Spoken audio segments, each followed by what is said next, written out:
Welcome to the Player Engage podcast, where we dive into the biggest challenges, technologies, trends, and best practices for creating unforgettable player experiences. Player Engage is brought to you as a collaboration between Keyword Studios and HelpShift. Here is your host, Greg Posner.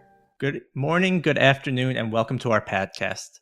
Today we have with us Mark Val, the head of growth at Photon Engine. In the dynamic world of multiplayer gaming, Mark has carved a niche for himself.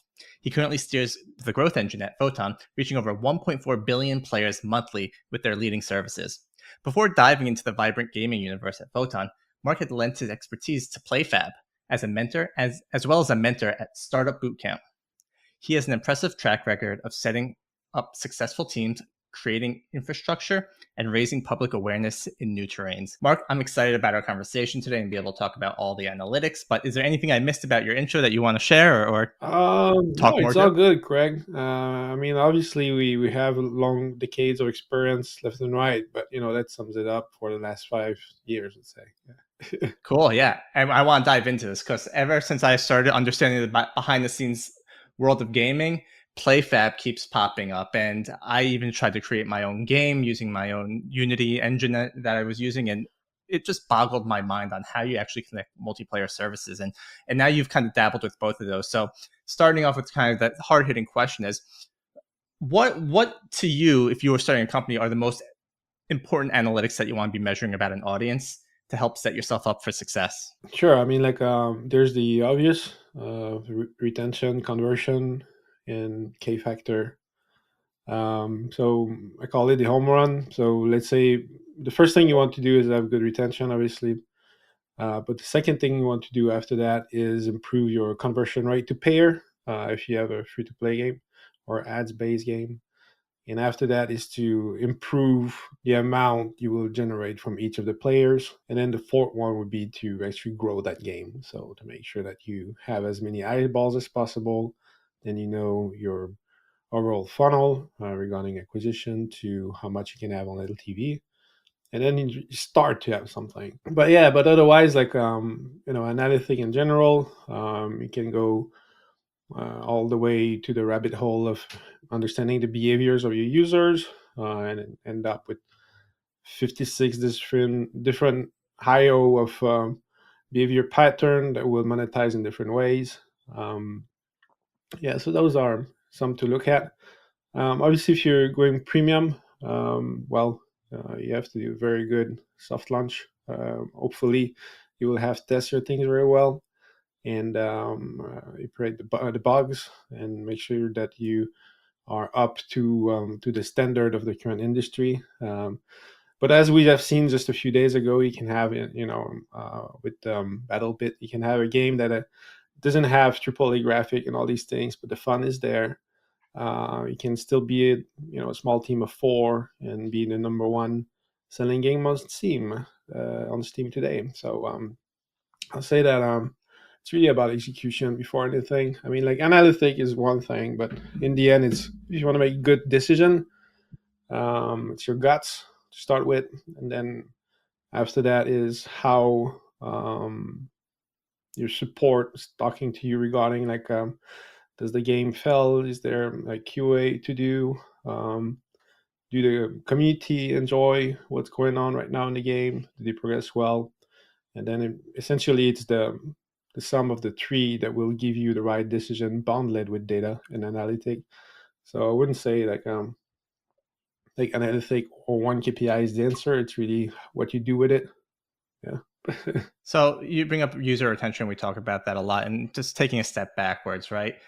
You've had a lot of experience with player information, player data, player who they are. We talk a lot about building communities on this podcast, right? And the importance of it. And a lot of times people talk about Discord and they talk about your network and your Reddit. But you guys are helping connect multiplayer players playing together. And in that, there's a whole nother logic that has to make sense, right? Because yes, you have a community, but you need to match like players, right? If I'm playing Call of Duty and I just pick up the controller for the first time and I'm playing an expert, I'm immediately going to leave. So I feel like you guys are taking a look at community from a different side of it to make sure that you can match up against like players. But even before diving into that, do you mind giving maybe an elevator pitch to people that are listening to the podcast? And what exactly is Photon Engine doing? Sure. So Photon is the number one service provider of multiplayer service worldwide.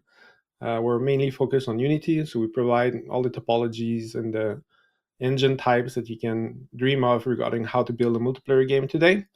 It's free to use, so anyone can go and register and try out our services. And then we have thousands of live games worldwide. We cover everything all the way to China, and then we continue to innovate. So our goal is to always have like the latest tools regarding multiplayer.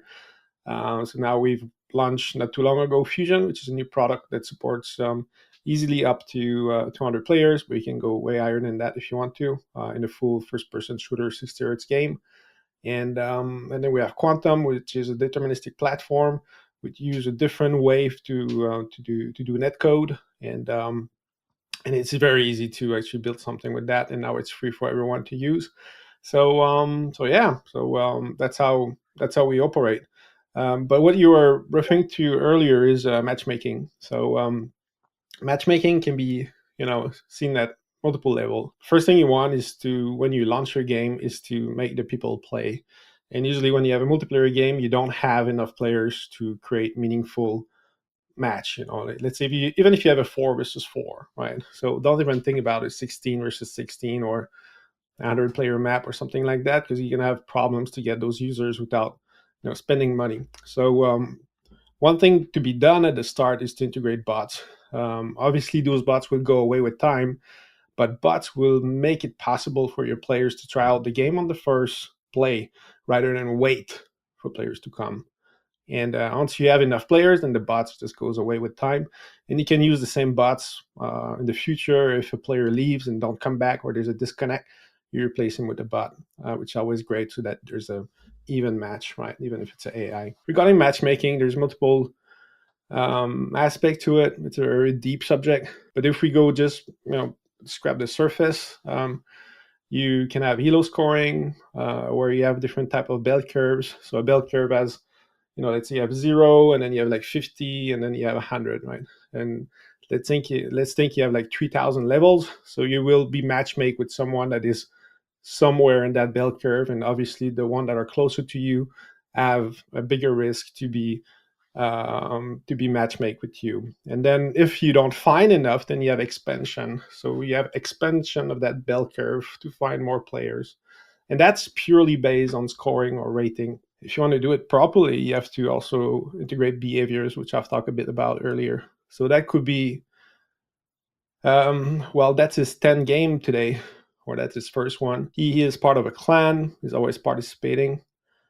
He's someone who will always give stuff to his colleagues. So those behaviors are all different, which will create different type of gameplay. Some players just like to kill everyone on the map. Some people just like to finish the map. So those behaviors are important to take in place, and that will create a better match in the end. You have to also calculate how many times that they lose, how many times they do wins in the last 10 or 20 games. Someone who always win is as boring as someone who always lose. So you have to make sure to give him a challenge to that group or that person. And when I say group, is when you're matchmake, like you are 4, 8, or 16 players in a group, and you want to be matchmake with others, then obviously that bell curve gets a little bit crazy. So there's more into that, obviously, but scratching the surface there. It's kind of a fascinating topic, because I have found myself over time getting bored with certain games, because as I get older, I'm actually playing games on easier because I'm more interested in invested in the story. But then the game gets boring pretty quick because it's too simple. Mm-hmm. These rules that you talk about, right? And I'm going to call them rules, and it's probably not the right term for it, but like, are those pre-built into the tool? Is that stuff you have best practices upon? I just remember myself, like the last few times I played Siege, my own teammate would kill me. And it's just like, all right, this is a frustrating experience. Why is this happening over and over again? Well, you can have like static segment regarding like lack of play or things like that. But in the end, you will have threshold are dynamic, which is that data sets gets updated, and based on those data sets, then it will change. Obviously, you have elements that you cannot very much change, which is like you are here physically on the world.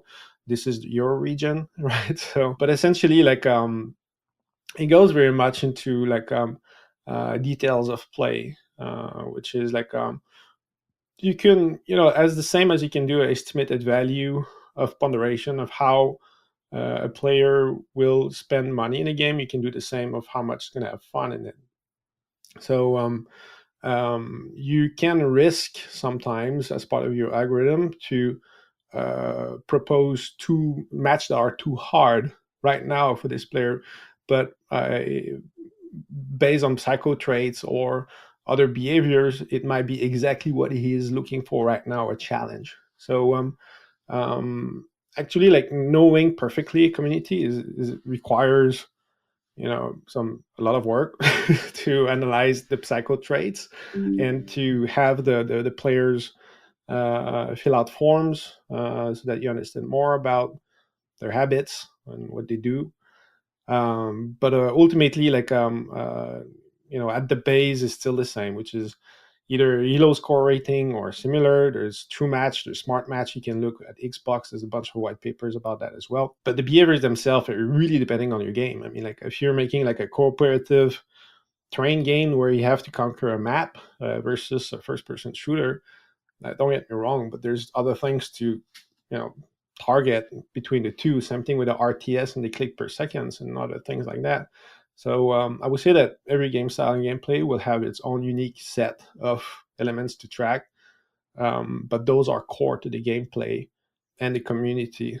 And obviously, there's no gameplay or community that are the same. So there you go. These behaviors are interesting to me, and I'd like to take a second to kind of understand it, right? Because at HelpShift we talk about that quite a bit as well. But the behaviors usually get passed to us from our customers, right? They already have that information saved somewhere. Where do customers capture this data? Is it a play fab? Are they doing it directly on Photon? Are there other tools that you know of? Like this is complicated stuff, like you, or maybe it's not as complicated as I'm making it. But where are companies capturing this type of data typically? Sure. So usually starts with the basic stuff, which is like event-driven data, based onto either progressions or other elements. Very few are making cohorts. Okay, so meaning that 1 week varies from 1 week to another, or maybe you have cohorts that last 2 months or 28 days, depending on your target profile. Regarding like the tools themselves, I don't think yet there's the ultimate tool. For example, in PlayFab, there's a lot that you will get for tracking your events and data. There's not that much you have the tools to consume and interpret that data, but you don't have the wires in between, right? Which is like, here's what you have to track and whatnot. Obviously, there's templates and other elements, but as I said multiple times, very, very games are so different from one to another. I think that if you look at like open source services like Game Analytic and others, like it's getting more and more in that direction where they will offer you elements to track track a large part of it easily. But you will, first, before you go all the way down to the funnel of tracking, let's call it like that, you have to make sure you have a successful game, right? And that you are making money. So if you're making money, you're going to hire proper data scientists who will have his own set of tools and graph. Maybe he's going to use Looker from Google. Maybe he's prefer to use some Synapse and Data Lake from Azure. I don't know. So, and then use some Power BI after that to share the dashboard and other things. I think right now there's no like one tool fits all. Yeah. It's interesting. I kind of noticed that gap a while ago, and I thought someone would solve it. I mean, Well, it's been 20 I years wonder if people are working on that. I mean, I think where it gets very hard is the GUI. Like, how do you present that data sets, and how will you do that piping an event and keeping this story and all that, and that if you mess up or have data that you want to remove from the equation for whatever reason, that it's easy to clean and revert and other things like that. And the size of those data sets, which has billions of tracks every day, depending on the size of the game, yeah, it's not easy. So yeah. no, but it's cool as data, right? I'm wondering if, like, as you're talking, I'm thinking, can generative AI start to look at some of these Sure. common themes and try and make connections between them or make at least suggestions, right? It's again taking a look at a big data set and trying to find the insights in it, which I think is one of the hardest things to do. And anything you can do to help enable it, I think, shows you positive stuff. Yeah, I mean, like, generative AI, I would is really not ready to have the full end-to-end, meaning like you let AI ingest and interpret the data, create some creative or change some element of the game, and then update the whole thing. No, it's not there yet.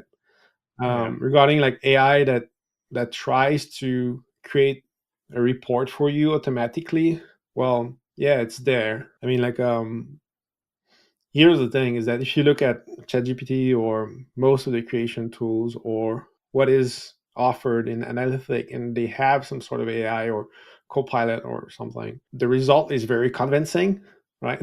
Meaning that it's very good, but it doesn't mean it's true, right?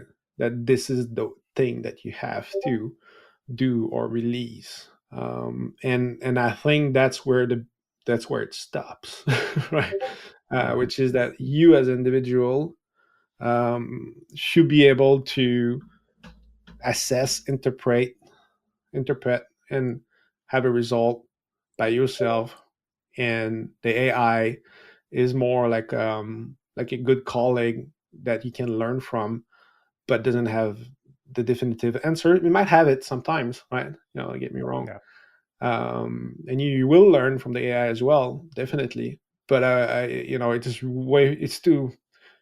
it's not there yet. It's just simple. It is maybe sooner or later, but the current approach, which is like the sum of all conversation and whatnot, doesn't let creativity run into new things very much, right? It's always something that worked before. Do you guys find yourself dealing with a lot of your customers or their customers on Discord? Is that a big channel for you guys? Yeah, so we use Discord extensively actually. So what we did, we actually closed our web forum in favor of Discord, simply to have more of a form of a community, and that is real time. And so we have a public Discord that anyone can join. Anyone that has a Photon Engine account can go there, mingle with the community. And then we have a private Discord as well, which we call the Photon Circle. And those are customers that we select and are part of that. But now it's actually open to everyone now as well. And then Gaming Circle members will have access to our tech team. So our engineers are on Discord as well, answering questions right away. And then what we did on top of that is add the Stack Overflow of you know most question asked, and have the answers directly there, and then have the content of the Stack Overflow shared to other people. Yeah, like but Discord is really much about being in charge of your community. If I go back like 10 years ago, you still had multiple games launching with just a website and that's it, right? So then what was happening, you had all those third party community that were being built up. So then you lose the conversation. It's not yours anymore. So it's very important to keep your community very close to you, both in SaaS service and gaming, simply because that's where you're going to have all of your intake of what is good, what is wrong, and have some genuine ideas about what to do next as well. Do you find that your users are providing best practice to one another in the public Yeah, facing yeah, Discord or? yeah. I mean, that's it's always those. We talk about behavioral and psycho traits earlier, and one of them is um, some individuals really like to help others. Like for them, it's rewarding and it's resourcing.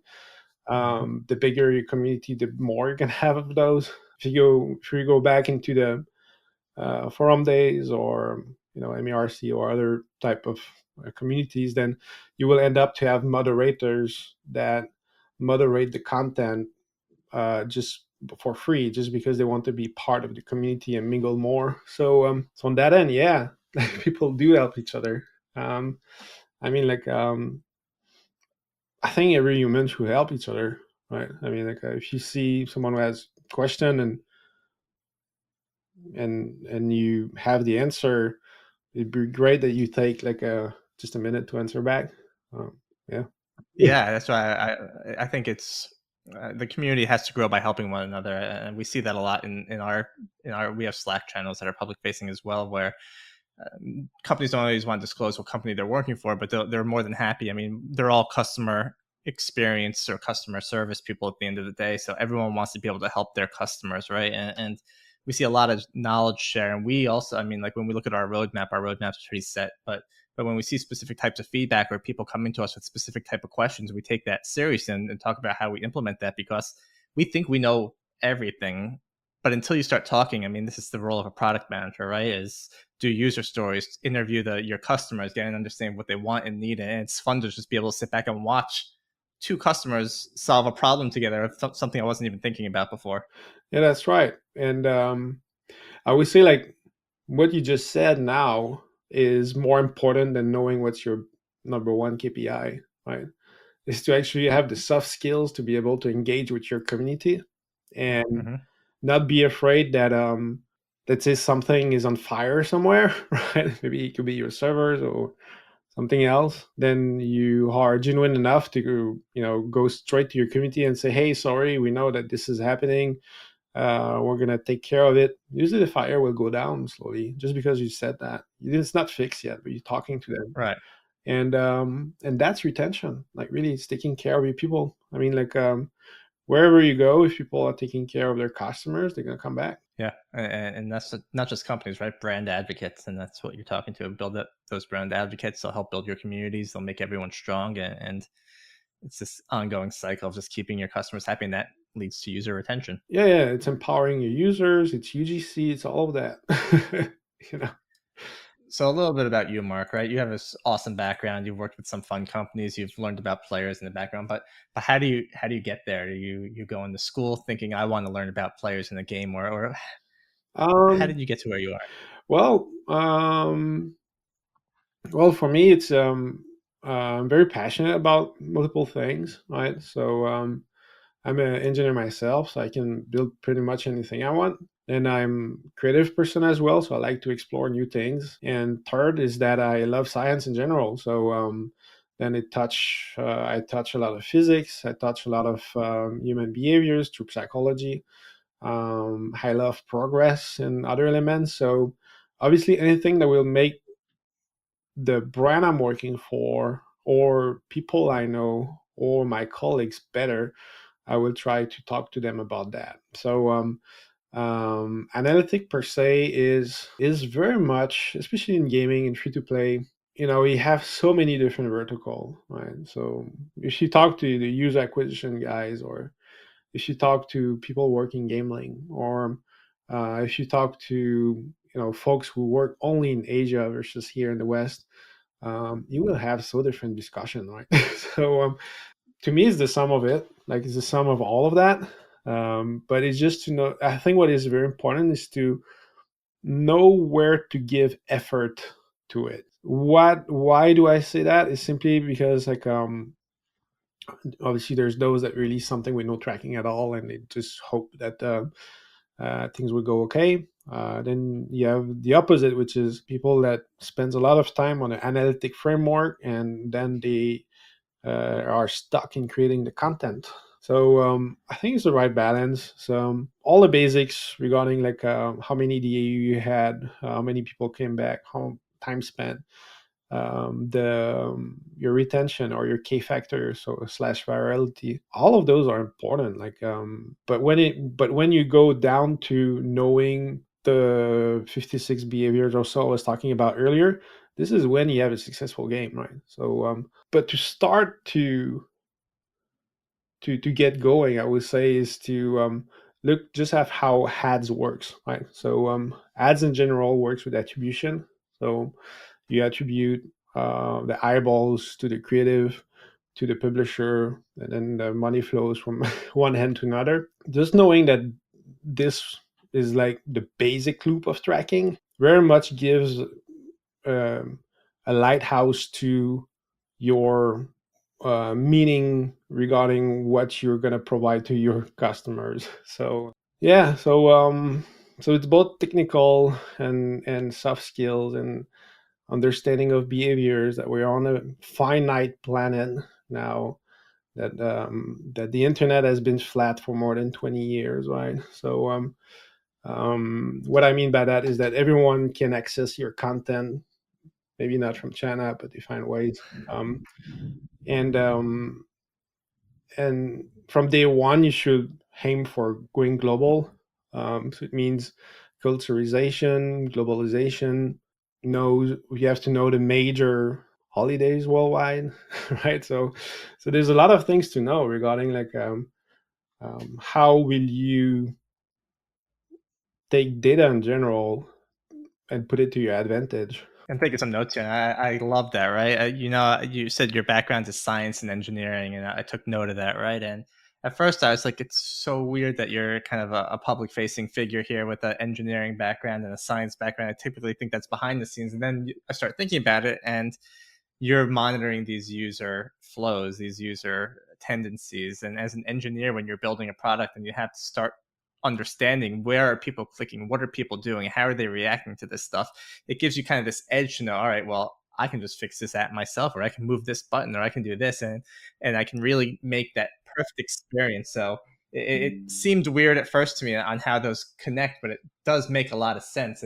Maybe the outgoing personality side is still kind of a strange one to me, because most engineers I've met before are more quiet and reserved. Oh But well, there's all kind of people. Well, the big difference with me is that so my first company was the end of the '90s, and so I was making websites and whatnot, and then interactive experience, which we used to call multimedia, and I very much like to do those, and I very much didn't want to work for someone else, so I had to become a public facing person and to engage with customers and create a brand and sell it to be able to do what I like. So yeah. I remember those days of Dreamweaver and Front Page in school and trying to learn how to build a web page for Yeah, people. yeah, yeah. That's a great skill to have back then. And Dreamweaver is still there today. I mean, it's a very old tool. The Sometimes I miss those days because it was like it was really down to the core of programming rather than now there's like frameworks and all these things everywhere, and people talk about frameworks instead of programming language, and I'm like, this is just so weird. Anyway. it's I'm buying the hype very big. I truly think that generative AI is the next big leap in technology, similar to how the 90s was for the internet, and people Sure. who were, I'm just gonna say, younger at that time and learned to go and run with the technology made the most of it. And I see people who are willing to give the different tools. Doesn't just have to be ChatGPT, but like all these other AI tools for images, for sounds, for Yeah, like, that's right. I think this is going to be the next big step. And what are people going to do with it? I'm not sure. I know there's a lot of products coming out, and a lot of them are not fantastic. It's first movers advantage, but I see this as being a big step, similar to how that was in the 90s for you. Yeah, I mean, like, for those who understand all of the verticals, like these tools are like magic. Um, Mhm. when I see this is that I have understanding of design, have understanding of flow, and then to able to composite everything together in a meaningful format. Being able to, if it generates code, to be able to parse and arrange and debug and iterate on that generated code. So by any means, it does, like, just to come back to what I was saying earlier, yes, it's true. Like both for creating 3D models or animation or sound, take an image and have a 3D character being generated out of it. It's extremely impressive, but still you have to understand what is the result. You have to understand Yeah. what you have. Obviously, if it's an image, okay, fine, you have a 2D picture. You have a WAV file or MP3, whatever, okay, fine, you have a file. But if you have something that is dynamic, you have to understand the nuts and bolts how things are connected together. So you still have to do the learnings about what they are and how to use them. Otherwise, it's just information that is spit out, and but it's a nice way to learn, I guess, right? But I would say that for anyone today, it's still very important to understand what is a buffer and how to use it. so Yeah. um so yeah. It's funny. This kind of ties into the second point you made earlier that I wrote down, of the internet being flat. Back to the days of the 90s when you were learning to use, or you were building websites, right? Coming across that knowledge on how to do that and how to build this stuff wasn't as easy as going to Google and say, how do I build a website in Dreamweaver, and then watching a YouTube video. Now we all have access to the same videos, the same content online. And I'm not going to say it's going to be a race for who's the most talented or not, but this concept of the internet is flat plays perfectly into this, because it's a fair game for everyone here. I mean, That's right. it's an interesting place to be in. Well, I have this, like a week ago, there's this guy who from Germany who published a video. I think it was on Twitter, and then it went on TikTok, YouTube, everywhere. And he's just holding a camera, walking in this flat, and then he just changed the world he's in at every 5 to 10 seconds. Here's the thing: is that the edge of creation just got pushed like further away. So this summer or 2023, we're going to see new content that we didn't thought was possible to be created by one or two individuals, with AAA quality and all these things. And everyone's going to be stunned about it. Like, wow, this is great. And with like everything, at one point, there's going to be like a lot of them. Right? There's going to be like 30 of those a day. And then you're going to be like, oh my God. Okay. So, like this cycle has been happening ever, like since, music tapes. Like, so, which is like now it's all about, rock music, and then after that it's all about metal, and then after that it's all about hip hop. So in the end, it's not necessarily, at first it's very impressive, but at one point it's assembling, and then it becomes more like a culture, like or a movement that goes in a certain direction. I mean, and as we go with technology, like just to go back a little bit, okay? So when I say the world is flat, and you say anyone has the same chance to learn and execute, very much reflect what century we're in right now, which is the century of self, right? It's like me, myself, and I. Look at me, look at what I can create. I'm a good person, the material individual, right? and both into like, who do you project as an individual, as part of communities. So where I want to go with this is that, as the same as I was saying with moment in time in the past that really define cultures and generation, technologies are a big accelerator of those, right?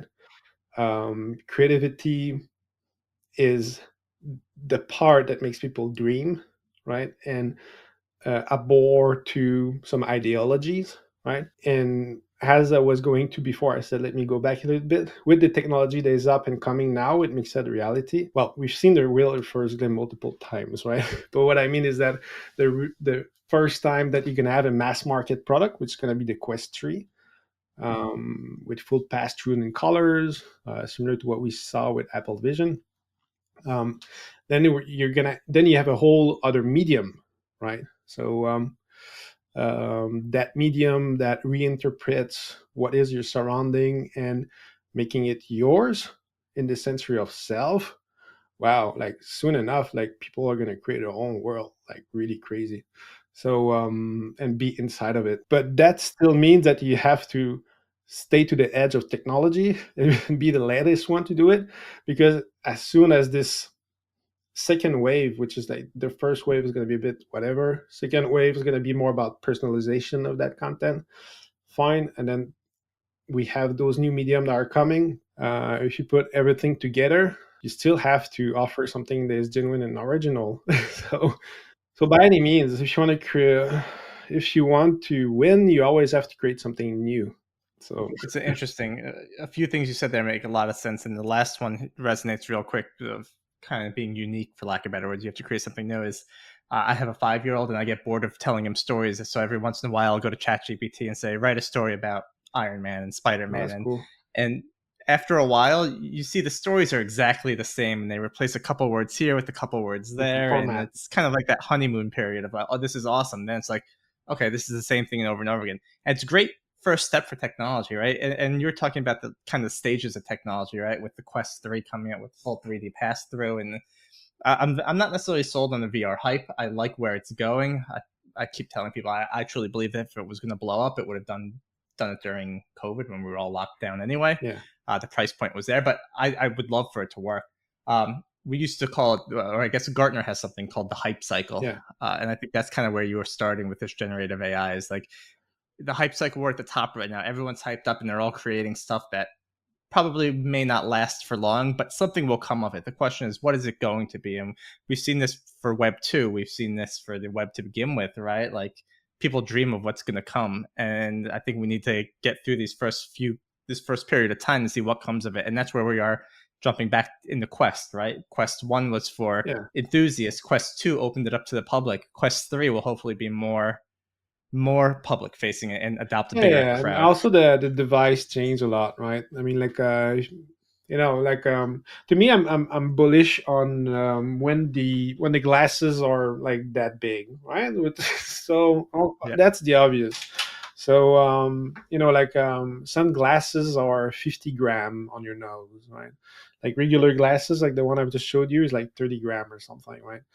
And then you look at the Apple Vision, and then okay, you have like alpha kilo on your head. It's like, okay, well, and like for myself, I've built a startup using HoloLens 2016, and after a year of having the HoloLens on my nose, I was like, I have to sell the startup. Like really, like I just could not bear any more of having that thing on me. I would just wanted to throw it on the wall. So a lot of it has to do with quality of life, and then the other one is quality of service, which is if it breaks, where do you go to repair it? So you want something that is cheap, so that when it breaks, it doesn't matter. You can buy a new one. Yep. So there's a lot of product fits to get there. But for anyone who has 2VR in their house with kids, there's a very high chance the 2VR is going to get used every single day. So because there's just so much content, going from Rec Room to Gorilla Tag, and then if you go to older, then you have those poker VR game, you have fishing games, you have shooters, and you have all those Resident Evil that's going to make you cry. So I mean, like the immersion is really hard to beat. And if you go back again, like 10 years ago, you look at VR headset, you had a launch buck in your face, right? You had a full thing, which is gigantic. And now with the Quest 3, it's getting very thin. And I mean, it's the same as with the first cassette players. You had this huge thing with double D batteries, and after a few while, you have like those CD players that has 2 batteries and can last for a whole week, right? So yeah. You have me thinking back. I don't know if you had the Virtual Boy. Yeah. I remember my first time Yeah, the playing red Virtual one. Boy. It was yeah, right. It was just mind-boggling, and it was just a bunch of pixel art or like 3D lines that just kind of played tennis. So it was a cool experience. Yeah, I But liked yeah, I it mean, too. I always wanted to buy it, and then every time I was trying it, I was like, "Eh." not worth it, but cool experience Yeah, that's nonetheless. right. I mean, we've been talking about technology and we've been talking about that. One question I always ask, and I haven't asked yet, is what games are you playing now, if you do play any games? Oh yeah, sure. So I'm a big gamer. So I've lost another hardcore character at Diablo 4. So Diablo, I've been playing hardcore since hardcore exists. I don't play any other mode because I love the thrill. The same why I very much like battle royale game, that I like Warzone and Tarkov and other extraction type of games where you can lose all your loot, but you can always save it if you do well. On mobile, I play just too many games because of our customers, so I play pretty much everything that comes to me. But otherwise, recently I've which one did I just install like a week ago just for fun? It's a Rush Arena, which is funny because now, like if you go back like 2016, you know, you had a match 3 game, you had a mystery game, you had you know all of the genre were pretty much what it is. And then 2017, 18, and you start to have like cross, which is like Gardenscape. So you have to do match 3, you have to do quests, you have to do cleaning, you have to do a bit of Farmville left and right, so this mix of casual genre being mixed up.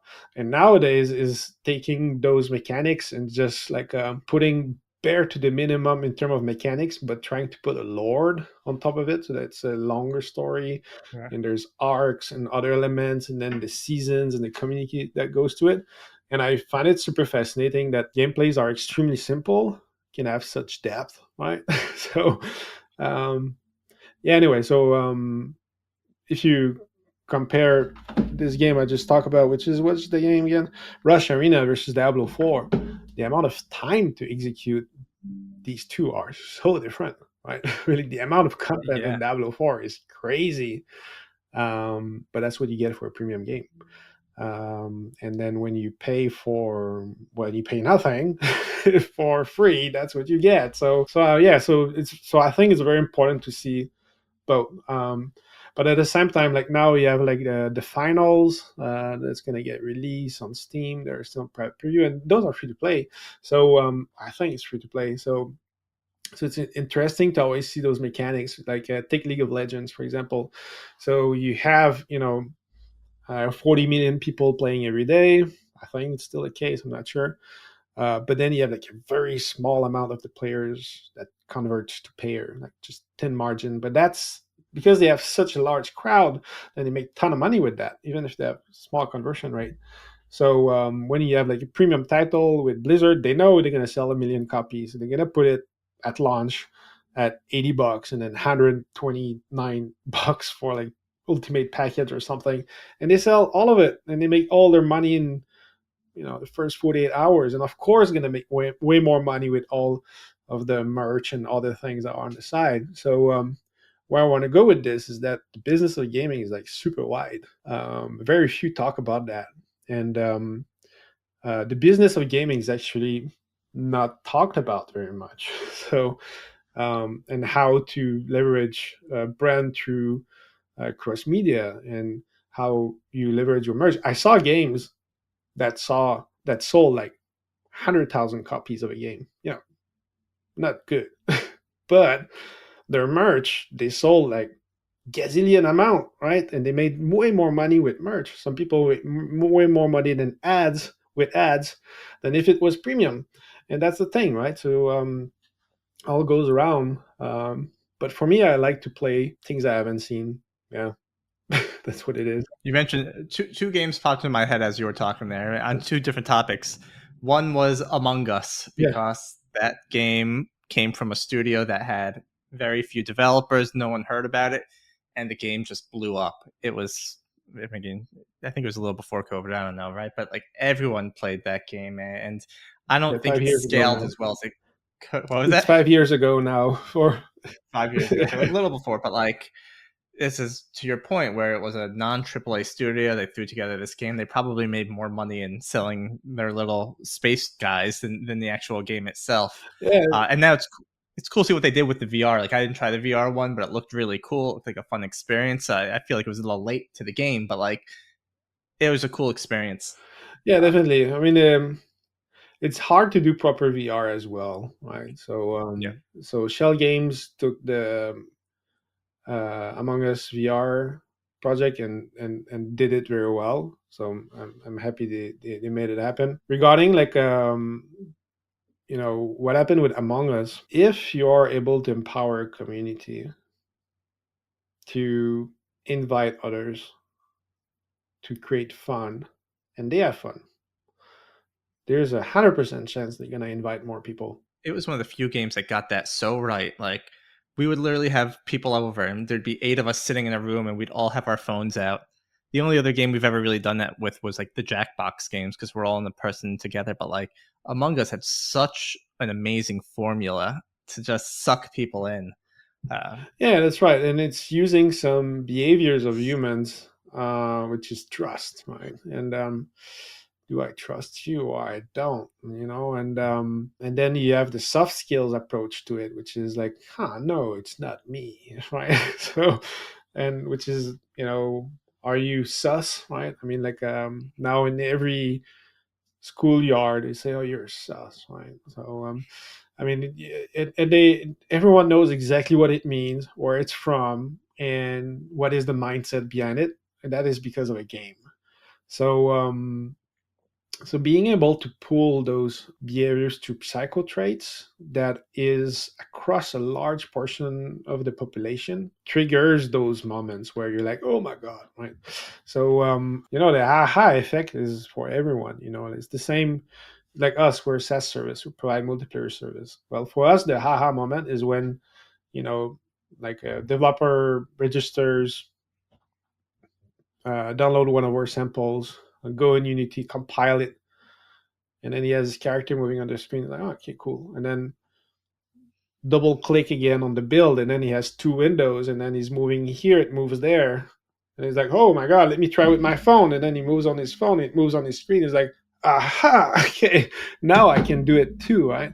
So that's the thing, is that when you are able to bring people to a point where they feel a lot of satisfaction, there's a 100% chance that your retention goes very up.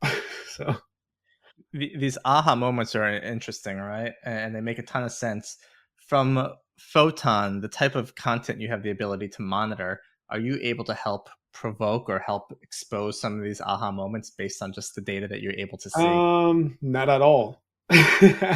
So when we make aha on our side is when there's a hockey stick, when there's a game that was like Just in the Amazon, and then it reached the moon, right? So why? It's because we are not tracking anything about the players. It makes it very hard to make a aha moment. But when it comes to my desk and I play the game, I do have a aha moment and tell them, right? But but what I mean by this is that we don't have any tooling to do that, and it is precisely why Photon is good. Actually, let me explain why. To be able to activate data understanding, like I could do it at PlayFab.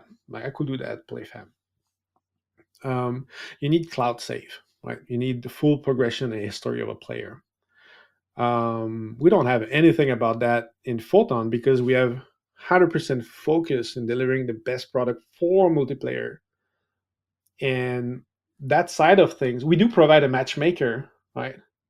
But we will not provide all the stack of a cloud save solution that needs to run in real time, because I know it's freaking hard to build and to do it right.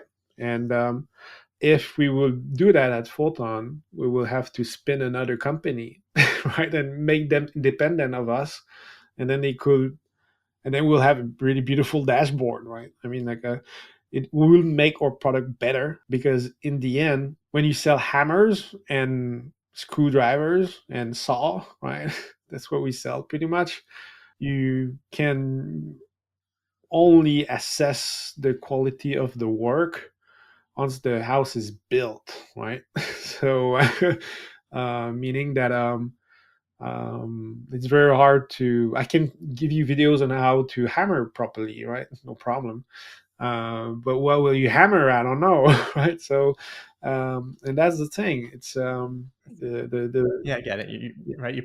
There's a saying, and I forgot what it is. Like, you can't see the full picture until the full picture is actually complete. So you're just providing the tools to help create this picture, and then you got to see how everything's actually operating yeah, that's together as a right. whole. So we do give best practice regarding what or how to implement some game mechanics, right? But the total execution will be up to the person on the other side of the screen, and that can only be tracked with in-game tracking. So yeah. Yeah. Cool. I think that's all I have for you today, Mark. All right. Is there anything that you think we want to discuss that we haven't yet? Is there anything you want to just plug? But well, do I have anything to plug? Well, yeah, sure. So like if you go back like 5 years ago, right, and so that's 2018, right, and you look at the top 100 games on mobile that were multiplayer, you had I think like 10 of them or something, and now it's like over 70%, right? So why are they up there? Because it touched with every single thing we've talked about before. Like the intrinsic value of multiplayer is that it creates a community right away. It means that if you have a global chat, or if you have a local chat, or if you have clans, or if you even better have a tool for people to create content in your game, that could be their own emblem, it could be a landing page or an area for the clan where people can visit afterwards. There is a 100% chance again that your players will come back to see what happened in there, simply because it's the IKEA effect, right? Which is that if you spend time in building something, it raise in value. So the value you bring to a multiplayer game as individual in a game that you like, right? It makes it that there's a very high chance that you're going to find people that have similar mindset than you, that you are going to enjoy talking with them, and bonding happens. Um, and then the brand takes over after that, right? So, and then obviously, like with time or industry found out that PvP monetize more than just, cooperative game or single player game, because of all the psycho traits that falls into that. So by any means, I would say, like, you have to think very much about implementing some sort of elements that brings players together. Um, and the real time aspect of it is where pretty much everything is heading now. And it's also much cheaper than before to run these things. So we used to say it's hard, it's expensive. Like, those two are not true anymore. It's easier than before. It's as cheap as running PlayFab, for example, or cheaper even. so um, so if there's one thing to add, is that it has to be something to consider. And as for us, like, one of our what has been growing the most is not gaming. Actually, it's B2B. So we're talking about, Daimler or NASA or other huge international companies, doctors, surgeons, um, that are using multiplayer in real time to for education or for doing real groundwork. And the fact that you can be multiple eyes and ears and brain on a problem at the same time makes it solve faster. That's the same as a processor. You stack them, you're just faster. So I'm pretty sure that in 10 years from now, like, real time will just become boring because it's everywhere. So a bit like, if you compare back in the days, HTTP to Billboard, right? HTTP was like, oh, that new thing, it's super complicated. There's all these languages. There's JavaScript. What's that, right? Um, and then now it's omnipresent. Like, people don't even think about it. And well, it's the same for real time and multiplayer in general. So yeah, so you have to accept it and do it. That's what I want to say. The two things I really like there are, again, the same thing we hear time and time again, is build your community, build your community, build your community. If you build a good community, they will build your game, basically, or the people playing your game. The second thing I know you mentioned a few times was psycho traits, and it's just fun to think about. Someone that's playing Homescapes is not the same as playing Call of Duty. It's not the same as playing Pokemon Go, yet there's an urge in each one of those players to go purchase, right? And one of them's, I'm going to go purchase, and then I'm going to go play Call of Duty and shoot people. I was going to go catch Pokemon. So, like, there's overlapping traits here. And once you start analyzing your audience, which you probably want to wait till you have a decent enough size audience, you can really start to get a better understanding of what are those little things that make them do what they're doing. And it's an interesting thing to be able to watch and learn. Yeah, definitely. And if you take games like Gardenscape, who has like 10,000 levels and whatnot, your level 1000, I pick a random one, and my level 1000 will be different, right? Yep. So and that's the beauty of it, is that the customization in those type of games can be very much individualized. But when you have like big war faction, let's say you have like a conquer type of game where you have a map and there's like 7 factions that are battling for castles, and then it's real time, you can be attacked at any time, and you hear that someone from the other clan or someone in your team had a super useful item for half the price all of a sudden, just like that, and you don't, you're like, whoa, okay, that's weird. So you have to be careful on how to use certain tricks as well regarding, like, and how to leverage your community in certain ways. There's things you can do with a small community that you cannot do with a global one. You can certainly not do with the fanatics, right? So yeah, you have to be careful with communities as well. It's a beautiful domain, isn't it? It is, and I love being here. And Mark, it was great having you on the show today. I really appreciate this conversation. Everything from player analytics, about Photon engine, about PlayFab, about old school gaming, which I'm a big fan of. So I really appreciate it. Everything about Mark will be on our website. You can learn more. Mark, again, anything else or? I'll be at Gamescom this summer in Cologne. Then I'll be at Unite in Amsterdam. I'll be also at Unreal Fest in New Orleans and at MIGS in Montreal. So if you want to meet me in person, those are the places I'm guaranteed to be in. Otherwise, you might see myself somewhere else. And thank you for listening. Yeah, thanks. And I'll leave it, Mark, with saying you're going to be at Unreal Fest. That Unreal tournament was the first best online game. That's what got me going. And I hope you have a good time there. And thanks again for jumping on today. It was a pleasure, Craig.